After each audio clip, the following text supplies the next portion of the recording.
Policy headlines.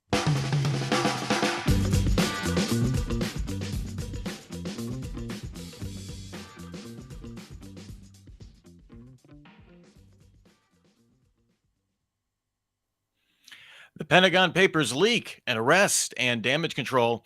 Over 40% of cybersecurity teams are told to keep breaches confidential, and Cisco to air gap Webex. These are some of the stories that my colleagues and I have been bringing to you on this week's cybersecurity headlines. Now, we get a chance for some insight, opinion, and expertise on these stories and more from our guest, Dmitriy Sokolovskiy, the CISO at Avid Technology. Dmitry, thank you so much for being on the show today. Thank you, Rich. Excited to be here. All right, before we move on, we have to thank our sponsor, App Omni. Inventory and secure third-party apps to keep your SaaS data safe. Join us on YouTube Live. Remember to do so. You can just go to CISOSeries.com, hit the events dropdown, and look for the cybersecurity headlines week in review image. Just count it. It's the third one down. Click on to join us. We've got about 20 minutes, though, so we will keep pressing on. First up here, the Pentagon Papers leak. We got some arrest and damage control going on. 21-year-old Jack Teixeira was arrested yesterday by FBI agents and is scheduled to appear in court today on charges related to recent leaks of Pentagon intelligence. The intelligence in question sheds light on sensitive topics, including assessments on the Ukraine war and espionage. Teixeira was a cyber transport system specialist with a higher level of security clearance who's accused of sharing these documents on Discord and other social media platforms. We've been covering how Bellingcat has kind of been tracing the path these took to get to publication. So, Dmitry, the elephant in the room here, though, seems to be that these documents were photographed and posted. Doesn't appear to be a hack, just, old-fashioned purloining of documents in an environment that was supposed to be really highly secure. What does this suggest to you, I guess, about the human element when designing secure environments? And do you feel age, I guess, should be brought up in this discussion?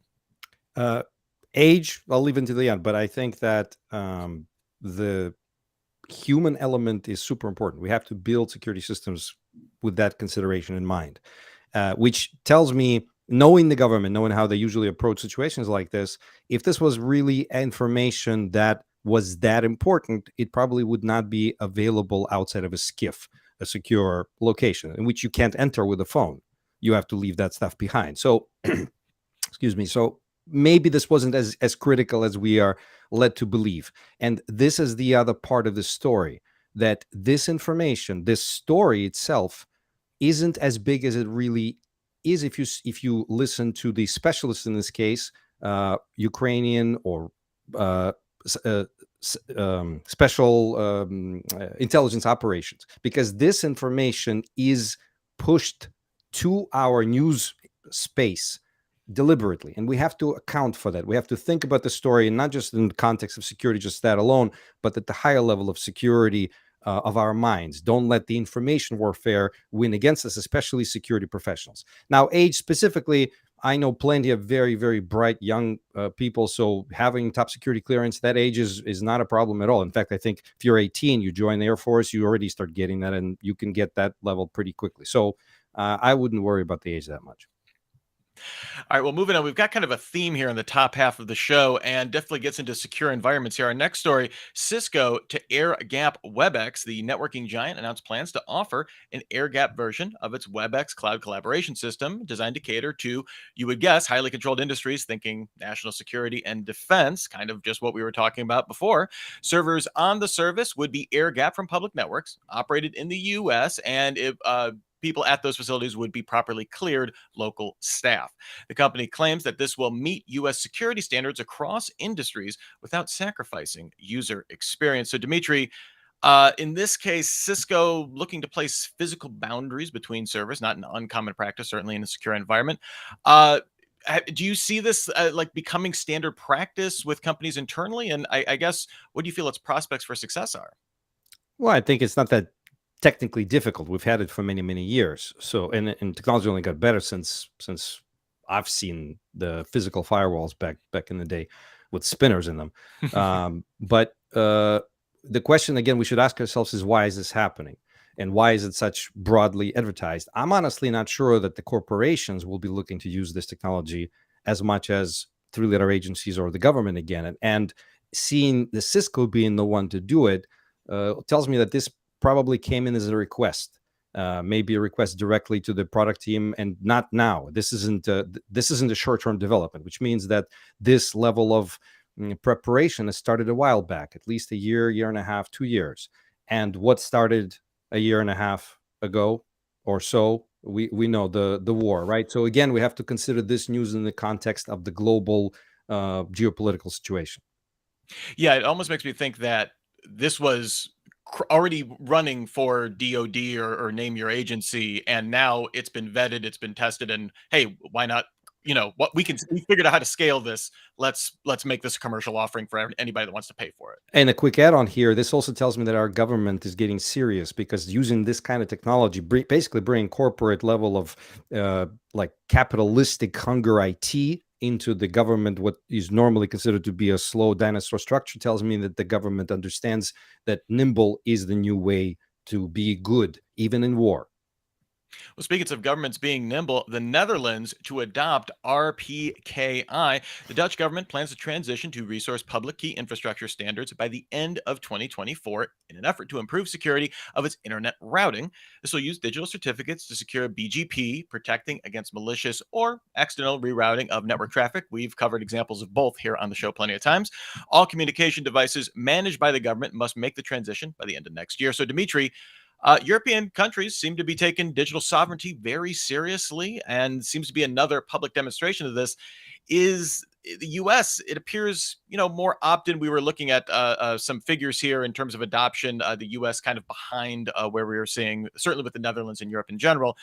Should it go beyond kind of opt-in? Absolutely. I think this needs to be mandatory at corporate level.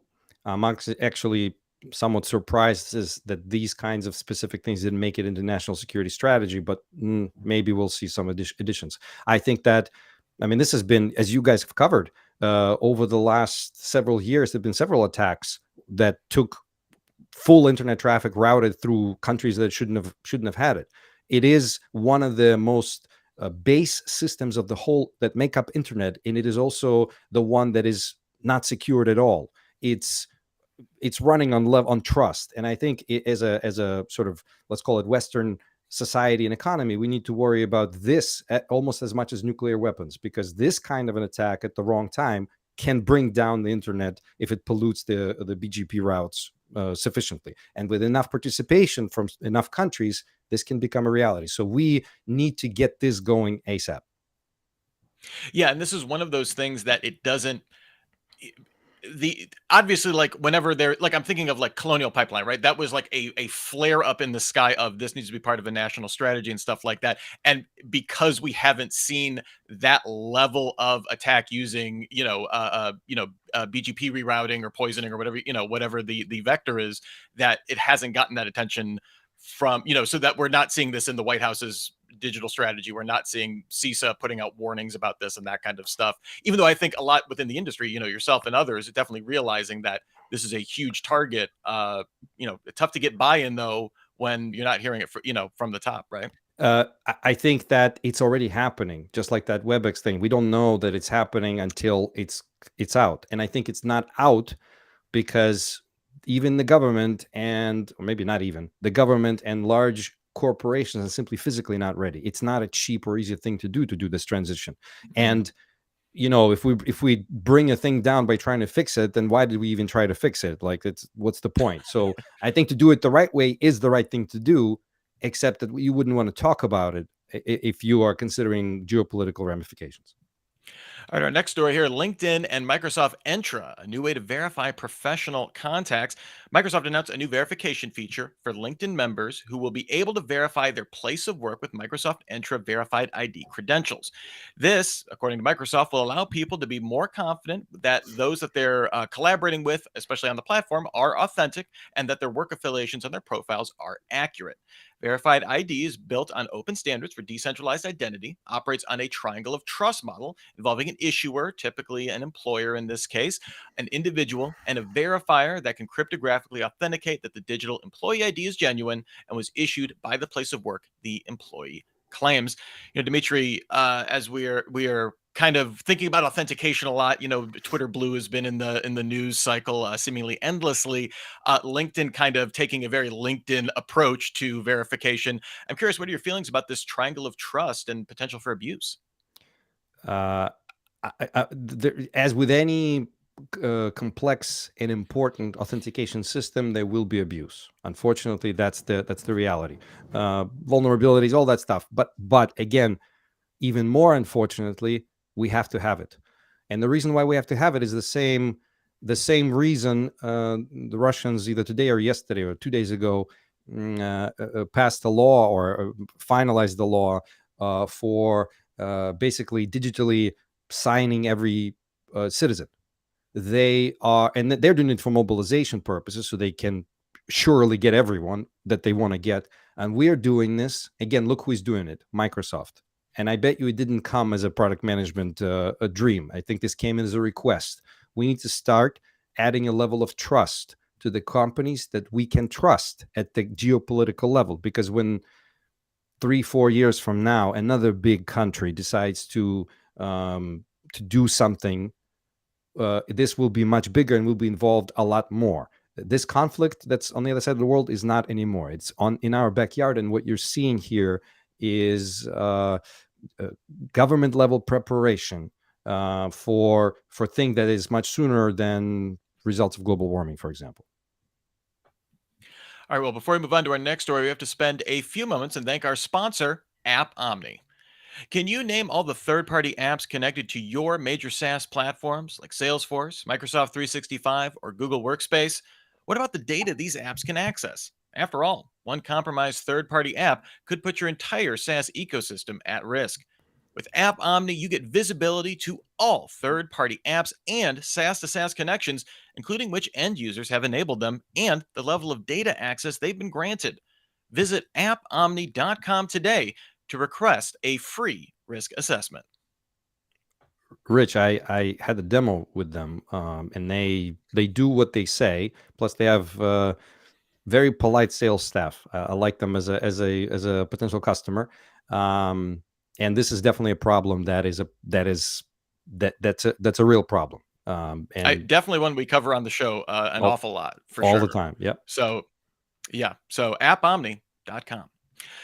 Over 40% of cybersecurity teams told to keep breaches confidential. This comes from a new report from Bitdefender, and it suggests that 42% of IT and security professionals in their survey said that they've been told to keep a breach confidential when they knew it should be reported. And then 30% said that they had kept a breach confidential after being informed that they did. I guess 12% decided not to. The US had the highest rate, with 71% of IT and security professionals being told to keep quiet. In addition, let's put this into context here, 52% of all respondents said that they had experienced a data breach or data leak in the last 12 months. And even that number seems low to me. So, Dmitry, continuing on here with our theme, this could be seen as an added vulnerability as IT specialists struggle to keep their organization secure. They're facing pressure not to reveal incidents. C-suite leaders naturally want to suppress information that threatens their organization's financial security. I'm thinking of Joe Sullivan with Uber. We just saw getting convicted for a very similar behavior here. Could this have legal implications for company leaders or even directors putting IT staff in this position? You want a hot take? Yes. I think that when you hire an ex-prosecutor who has no experience running a security team to be your chief security officer, and you know that they have connections in the district attorney's office, and that you rehire that person several times to other large companies, I'm not sure that they're being hired to be a CSO. I think they're being hired as a human breaker. Like, you know what? We might have to go to prison. Okay, that's cheaper if you think about it. If someone is ready to go and there is something on the other side of that rainbow, just do that. So that's what I think about that situation. I think overall, it's the biggest problem we face. One of the biggest problems we face as CISOs. And the way I guide my team is, we're here to help business identify their complexities. We're here to help them gauge what it would cost to get rid of these complexities and whether it would be worth it, because a reduction in complexity is reduction in risk and reduction in cost. It might not be worth it. But if it is, and you make the recommendation and the business doesn't do it, you have to assess whether you disagree with that on ethical purposes or moral. If it's ethical, you talk to your CEO. And if it's moral, you leave. And if it's ethical and moral, you call your lawyer. I really like framing that in those terms. I think that's clarifies kind of where whether it's you're in you're the CSO or you're the actual IT staff, more on the ground of where to put yourself. So I appreciate that, Dmitry. Thank you. Sure. Next up here, Microsoft warns of Azure shared key authorization abuse. Researchers are warning that an Azure shared key authorization attack could allow full access to accounts and data, privilege escalation, lateral network movement, and remote code execution, all the greatest threat actor hits. Shared keys are part of Azure infrastructure by default, and compared to Azure Active Directory, they provide inferior security because whoever possesses the keys can abuse shared key authorization. Microsoft recommends disabling shared key authorization in Azure or applying least privilege and monitoring for key access to help mitigate the risk. Dmitry, though, Microsoft is recommending that customers disable shared key authorization in Azure, but kind of begs the question, would this not be a good default setting instead? It would be if security was a concern. So we should ask ourselves, why isn't it? Because it was designed when security was not a concern.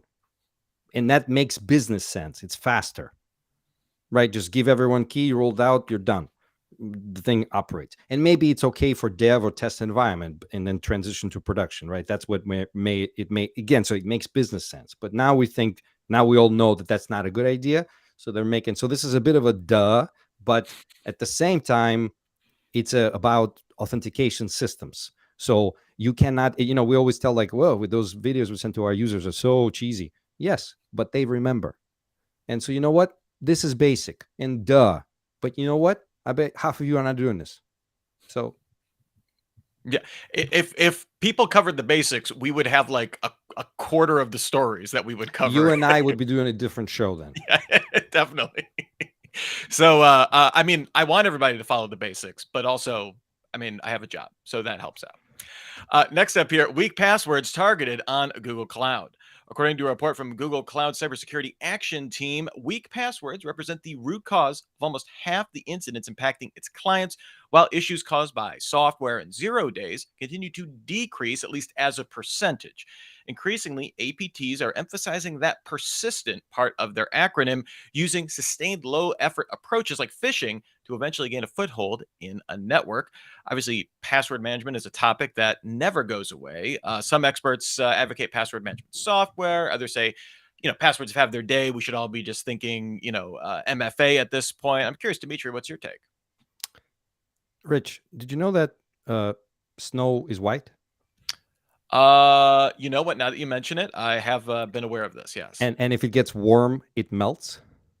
This is conventional wisdom, unless you're in the world of Frozen. Yes. Which is where we really are with this thing right now. I mean, yes, you're right. Weak passwords is a problem. We probably should have done something about it a long time ago. If you ask me, passwords should die. I think we should go passwordless, based on a number of factors. One of my really, hopefully, good friends, or at least that's what I think, Didi, thinks that passwords should die, and he thinks of very many ways of what to replace them with. Could be your behavior, could be there's a number of things you can, biometrics, combination of things, all of that, but definitely not 8 characters. that my calculator can guess in 4 seconds. Well, so obviously, weak passwords bad.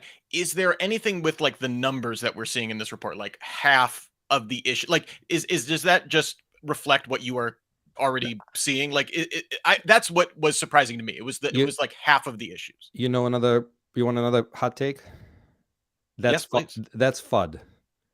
Okay. That right there is FUD, and not for the good reasons. You have to put it there so people would react but it's pointless putting it there. We all know it's huge. We all know it's a huge problem. It's been a huge problem since since there was a first password. It was a problem.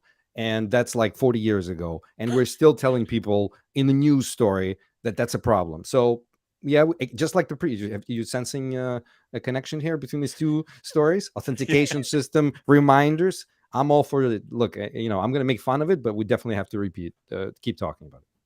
All right, our last story here, eliminating 2% of exposures could protect 90% of critical assets. This comes from a report from XM Cyber that says only 2% of all exposures enable attackers seamless access to critical assets, while 75% of exposures along attack paths lead to, quote, dead ends. They analyzed over 60 million exposures and over 10 million entities in looking on-premise and in the cloud. Melissa Bishoping of Tanium Security said that instead of focusing on a list of 20,000 vulnerabilities to address, organizations should focus on identifying the quickest wins in external-facing infrastructure, then work to reduce the scope of permissions that your user and service accounts have. So, Dmitry, I'm curious, seems like that's a lot easier said than done, right? You notice how many calculations it took to get your name in the news story? Right? Of course. I mean, there's so much out there that, and majority of it is properly configured, that the real stuff that can actually happen if you follow a chain of attack, because that's not trivial, is 1 or 2%. But 1 or 2% of 50 billion, that's still a large number. Okay, so on one hand, oh my God, it's just 2%. On the other hand, that's an incredibly large number. And so it goes right back with the previous two stories. Don't forget, this is important, and you can save time and money by going here first, hitting your lowest hanging fruit quickly, whatever you want to call the comparison. But keep doing that, and you'll save money and you get more secure. All right, well, Dmitry, before we get out of here, was there any story or stories that you kind of reacted strongly to, a favorite, a thumbs up, or one that just made you roll your eyes? It's kind of a lot of that. Everything you just said is in the tracing leaked Pentagon documents. A lot of it is and a lot of it is incredibly important to understand in the context of the global geopolitical situation. I strongly advise every cybersecurity professional to dedicate a day and just pause and think. There is a World War III ongoing. Are you ready? Words to definitely be thinking about for everybody out there. Well, thank you so much, Dmitriy Sokolovskiy, the CISO at Avid Technology. Where can people find you online if they want to keep up with your work? I'm on LinkedIn. That's I feel is a professional platform that isn't social media, or is social media but professional. I like it. I don't know. I can't do anything else. Twitter, I don't trust. Period. That's dead to me. I don't know. Security professionally speaking. Well, we will have the links in the show notes, so give Dmitry a follow. We also want to thank our sponsor, App Omni, inventory and secure third-party apps to keep your SaaS data safe. A quick reminder, there will be no Super Cyber Friday next week, but we will be back with another episode of the Week in Review show. Never fear, you have your Friday live stream, rest assured. And in the meantime, you can get your daily news fix through cybersecurity headlines every single day. Give us about 6 minutes. We will get you all caught up. And remember, you can also subscribe to our show through our newsletter on LinkedIn. You can follow Dmitry first, of course, then sign up for our newsletter there. You can read and hear the show right in your inbox. Just go to the CISO Series page on LinkedIn to subscribe. That's just about it for us. I'm Rich Stroffolino, reminding all of you out there to have a super sparkly day. Cybersecurity headlines are available every weekday. Head to CISOSeries.com for the full stories behind the headlines.